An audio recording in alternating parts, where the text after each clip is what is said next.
Hi, welcome. My name is Katie Brumfield, and this is Coffee and Careers for the Colorado School of Public Health. And today I am talking with Puja Shah. Puja graduated from our program in May 2020 with her MPH in epidemiology. Hi, Puja. Hi, Katie. Puja also worked in our office, so Puja and I got really close while she was a student. Puja, will you just tell us currently what your job title is and where you're working, and kind of a typical day, if you could describe a typical day in your role? Yeah, so before I start, I just want to make sure that anything that I say during this is not a representation of my agency's thoughts. They're all my personal experiences and opinions. So my role currently is I'm a CDC CSTE Applied Epidemiology Fellow, and I'm at Harris County Public Health in Houston, Texas. So my original role was a drug overdose and injury fellow within the agency, and I've also been activated in the pandemic response, so currently working on both drug overdose and injury as well as COVID-19 response. So currently, because I'm kind of splitting time between both, a lot of my work splits between looking at reporting information. So I'm currently the reporting lead for Harris County, and looking at making sure that data is valid before we go out, making sure that all the information that we have within our portal is remaining accurate. Working with a lot of the EPIs and making sure that any data communications are kind of being maintained, or if they have any questions, everyone's on the same page. So that's been a really, really interesting experience to not only look at a syndromic surveillance system in-house firsthand, but also kind of seeing what it's like to work with different EPIs and different teams across the board. And then on the flip side, I have been working on drug overdose and injury and looking at a lot of kind of how to tap into that. So a lot of my work so far has been doing syndromic surveillance with a system called Essence. So Essence pulls in hospital data, and we use it to kind of look at trends within regional or county level like based trends. And so we are currently looking at that for both behavioral health as well as substance use.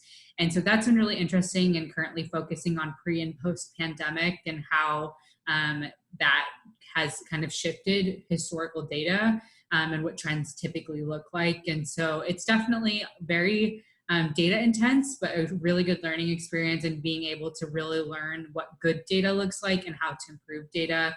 And I work with fantastic teams across the board. And so it's been an awesome learning experience. I started in August.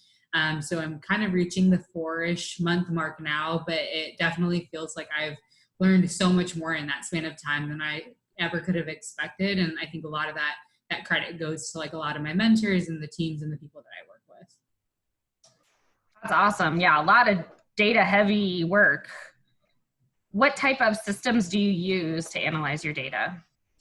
So right now, R is something that I'm really kind of digging into. So I'm actually formally trained in SAS. I took SAS at the School of Public Health and took advanced data analysis as a course to kind of continue to strengthen those skills.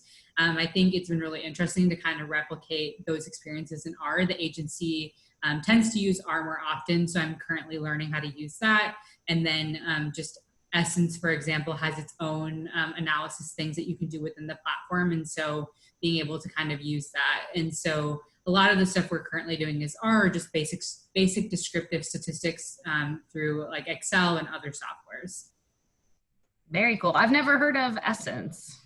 Yeah, so Essence data, it's really interesting to kind of work with. And so there's a syndromic surveillance community across the board. So I actually had the chance to attend like a virtual conference a few weeks ago, I would say, on syndromic surveillance. So it's people across the country that are utilizing this hospital data. And it's a really good way to look at data real time.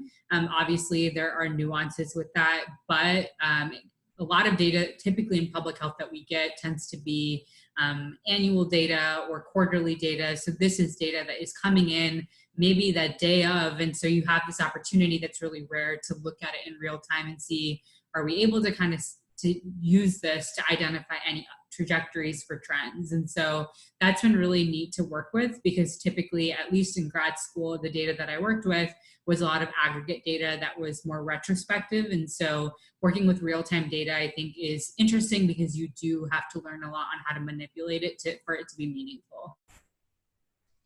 Wow, very cool. Very, very cool. What would you say that the classes you took while you were a student really helped you prepare for this role? For sure, advanced data analysis. I think that course was definitely really difficult, but I think allowed me for the tools to be able to troubleshoot and use strategy to start an analysis, to jump in midway through an analysis, or to kind of go into somebody else's analysis and then have my own thoughts on it.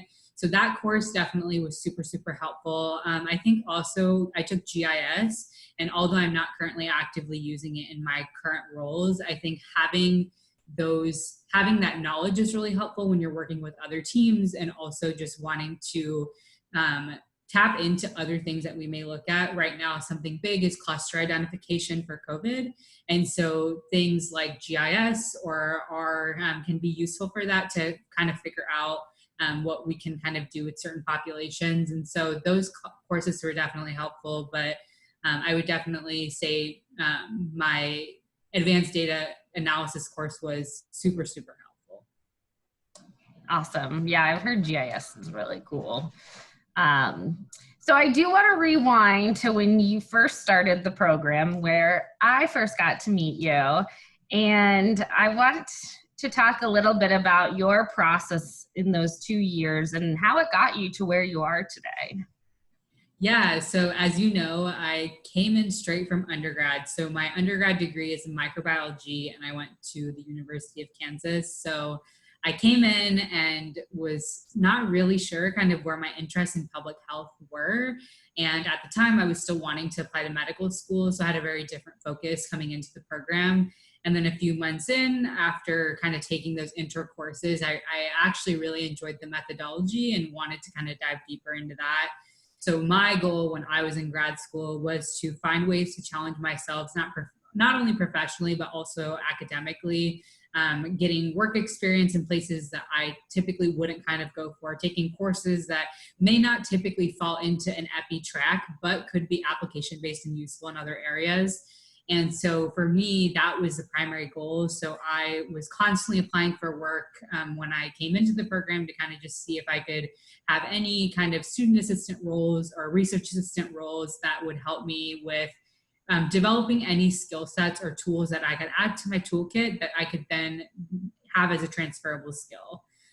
So that ended up working out pretty well, I would say. I had a lot of people that I met in Colorado through a lot of my work experiences. And I think that a lot of my roles helped lead to other roles that I then ended up getting because of other work experiences and courses I was in. A course that I really enjoyed taking that was very out of my comfort zone was community health assessment. So I was one of 2 EPIs in a room full of people that were not EPIs. And so I think being able to communicate EPI kind of approaches and stuff like that in a course in an environment that is different was definitely a really good learning experience, because realistically in the workplace, that is what you do almost every day, is being able to communicate data that you're using on a day-to-day basis to populations outside of that. And so I definitely really enjoyed that. But yeah, I think for me, it was finding ways to challenge myself kind of in ways that I wouldn't have traditionally gone for. And I think that I'm really grateful for that now, because I'm able to kind of think about things in a way that I wouldn't have been able to going into the program. Yeah, I think I remember at one point you had 3 part-time jobs. Yeah, so I would not recommend, but would also recommend. It was kind of a love-hate relationship. So I was working 3 part-time jobs at one time at a point in grad school, while doing an internship and being in classes. And so it was basically almost like 40 hours of working on top of my hardest semester. So my semester I was taking research methods in epi, advanced data analysis, and another course that I think I blocked out of my memory at this point. But yeah, it was definitely really hard. Time management, planners, Outlook calendars were my best friend.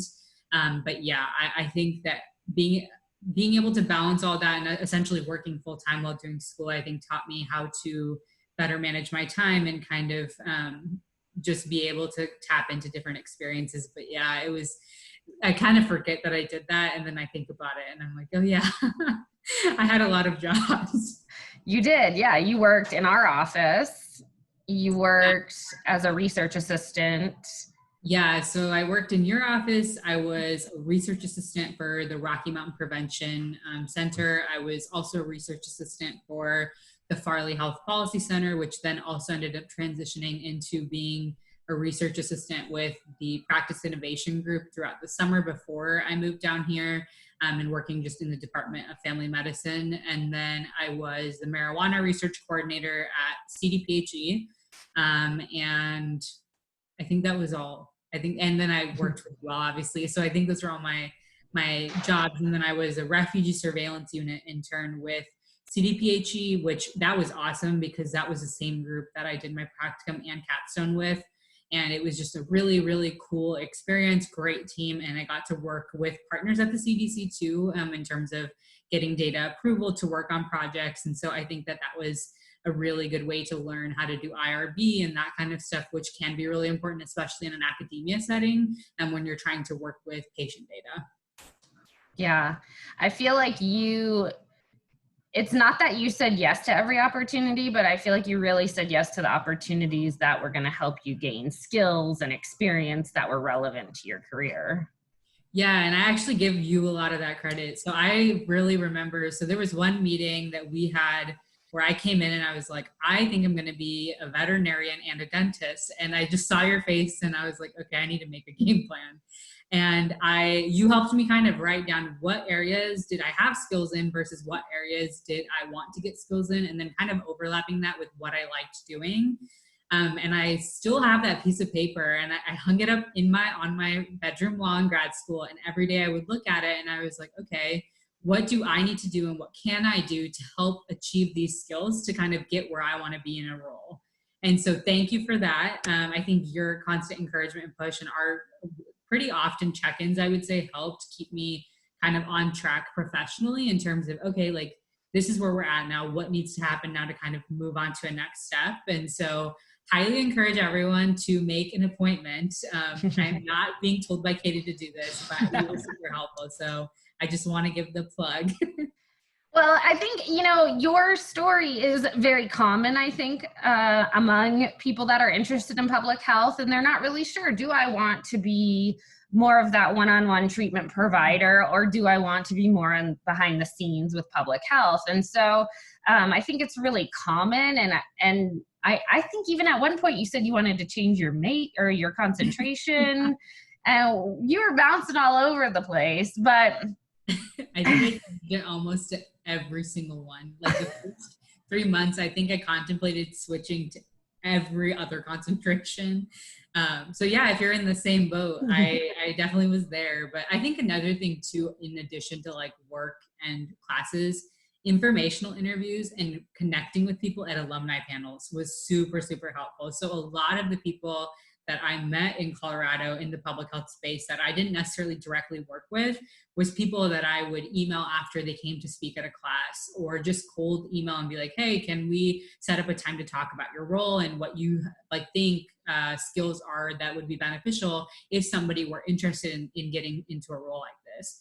And so I definitely, I really encourage people to do that, because for me, the mindset I kind of developed was, the worst somebody can say is no, or they won't respond. But the best is you now have this new individual that's cheering you on and giving you this guidance that you may not have had otherwise. And so for me, that was really helpful, is to kind of talk to people and be like, hey, would you have even 10 minutes to just have a phone call or a coffee meeting pre-COVID in person? But yeah, I think also virtually it makes things easier when there's so many avenues of connecting with people, not only in the place that you live, but across the country. So I definitely would not be afraid to kind of email people and reach out, because you just never know who they may also know that you could get connected with.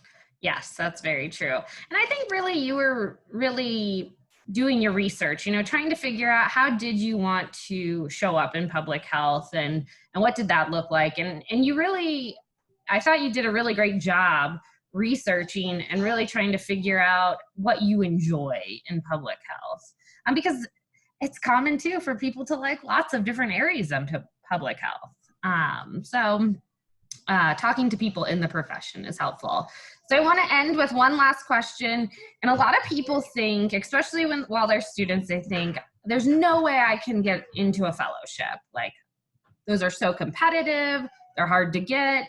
Can you describe your application process? Yeah, so it was actually pretty intense. And so I think it was December before I graduated, there was a paper application. It's all virtual, but it was kind of the essays and all of that. So you had to write a personal statement essentially of what you kind of brought to the table, why you wanted to be in that space. And so that was a part of it. There were letters of recommendation. I think it was 3 letters of rec. And there were certain criteria. I think it was supervisors and professors. And so that may change over time. And then in their actual application online, you had to write about analytical experiences you had had, what courses you had taken. So there were certain requirements in the number of epi and biostats courses you had to have to even apply. So listing all of those out, kind of all of your analytic and work experience, and just kind of having that. So I submitted that application in December, and amidst every other job application I was then kind of submitting, I honestly kind of forgot about it. And then in March, the first week of March, which is also my birthday week, I knew that that was the week that they would reach out to let us know what our status was essentially. So at that point I got waitlisted, which to me, I was like, that's fine with me. That's not a no. It's not a yes, but it's also not a no. And then once again, forgot about it once like COVID happened and was applying to a bunch of stuff. So then actually the day I presented my capstone, that evening, I was just kind of hanging out with my roommate, and I looked at my email at 11 p.m. for no reason, just because. And there was an email from them asking if I still wanted to be considered. And I was like, yeah, for sure. Like at that point, I was keeping my options open. And so I put my name in the kind of the hat, and the following Monday, so the email was on a Friday. The following Monday, I get an email from them saying that they would like to interview me for their first round. And then the interview was in 2 days. So I had 2 days to prep for an hour-long interview. And they just kind of, once again, asked a lot about experiences and stuff like that. And then went on to the second round of interviews with host sites. And then from there, ended up in Harris County.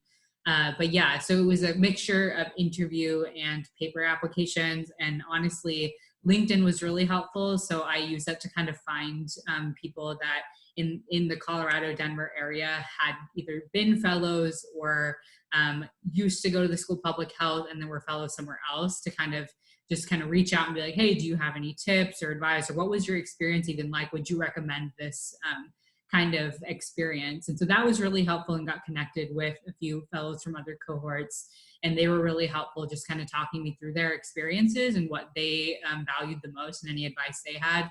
So that was kind of what the overall application process was like for at least this fellowship. Perfect. So waitlisted doesn't mean no. Yeah. I mean, I think that's a pretty cool story. Well, that's all the time we have for today. Thank you, Puja. It's been so fun seeing your career grow. I can't wait to see where it goes from here. So keep in touch, and thank you so much for all your hard work in public health. Thank you, Katie. Have a good one.